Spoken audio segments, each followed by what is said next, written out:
Hello नमस्कार. तुमचं आणखीन एका व्हिडिओमध्ये खूप सारं स्वागत करत आहे. ही पूजेची भांडी असतात ना, ती कमीत कमी साहित्यामध्ये कशी चकचकीत करायची ते मी इथं सांगत आहे. मी यासाठी नाही लिंबू आणि मीठ यूज करते, तर तुम्ही थोडी आपली जी पितांबरी पावडर असते ना ते देखील घेऊ शकता. आणि ह्या कमीत कमी साहित्यामध्ये देखील आपली तांब्याची जी भांडी असतात ना, की खूप छान प्रकारे निघतात. तर इथे मी तुम्हाला घासून दाखवते तिथं किती छान प्रकारे. इथं अगोदर ना जो लिंबू असतो ना त्याने ना अजून मीठ लावून ना छान अशी रगडून घ्यायची भांडे, म्हणजे ना ती एकदा लिंबू असं फिरवलं देखील ना तरी त्याच्यावरचं जे लेअर असतं ना तांब्याच्या भांड्यावरती आलेलं ते देखील निघून जातं आणि छान अशा हाताने देखील चोळून घ्यायचे, म्हणजे ना छान अशी भांडी देखील निघतात. तर तुम्ही हा उपाय ना नक्कीच करून पहा, तर किती छान भांडी देखील निघतात ना ते देखील पाहू शकता तुम्ही. इथे बघू शकता तुम्ही तांब्यानं किती छान प्रकारे स्वच्छ झाला होता आणि त्यावरती जे आलेलं काळं हिरवंपणाचं लेअर होतं ना ते देखील निघून जातं लिंबू अजून मिठाने.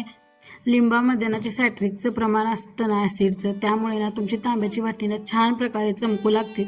आणि नक्कीच तुम्ही या दोन्हीचा वापर करून ना तुमची जी तांब्याची भांडी असतात ना ती नव्यासारखी चमकू लागतील. तुम्ही नक्कीच याचा वापर करून पहा.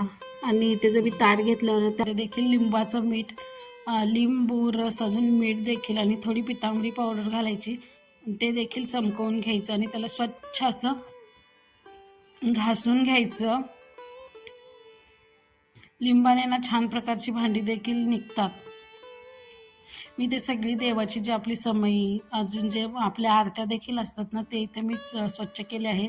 लिंबाची एक फोड असते ना ती घ्यायची आणि त्याच्यात ते लिंबाचं रस ना मिठामध्ये टाकायचं आणि छान अशी घासून घ्यायची. हाताचा जास्त वापर करायचा, जेणेकरून ना ते हाताच्या प्रेशरने आपल्याला त्याच्यावरचा जो काळपटपणा, जो हिरवा कलर आलेला असतो ना ते देखील छान असा निघून जातो आणि आपली छान अशी स्वच्छ भांडी निघतात. त्यानंतर मी ती स्वच्छ सगळी भांडी धुवून घेतली आणि त्यानंतर ना एक जो सुती कपडा असतो कोरडा, तो ना घ्यायचा आणि भांडी ना स्वच्छ अशी पुसून घ्यायची, जेणेकरून ना त्यावरती जी पाण्याची डाग असतात ना ते देखील उमटणार नाहीत आणि भांडी देखील त्याने स्वच्छ राहतील कोरड्या कपड्याने पुसल्यामुळे. नाहीतर तुम्ही उन्हात देखील ह्या भांड्यांना वाळवू शकता. ज्यांच्याकडे टाईम कमी असेल त्यांनी असे स्वच्छ कपड्याने पुसून घ्यायची आणि भांडी देखील चकचकून जातात. तुम्ही ते पाहू शकता की किती छान अशी स्वच्छ मी भांडी पूजेची आपली घासून घेतले होते. आणि अशाच नवनवीन व्हिडिओ पाहण्यासाठी चॅनलला सबस्क्राईब करा.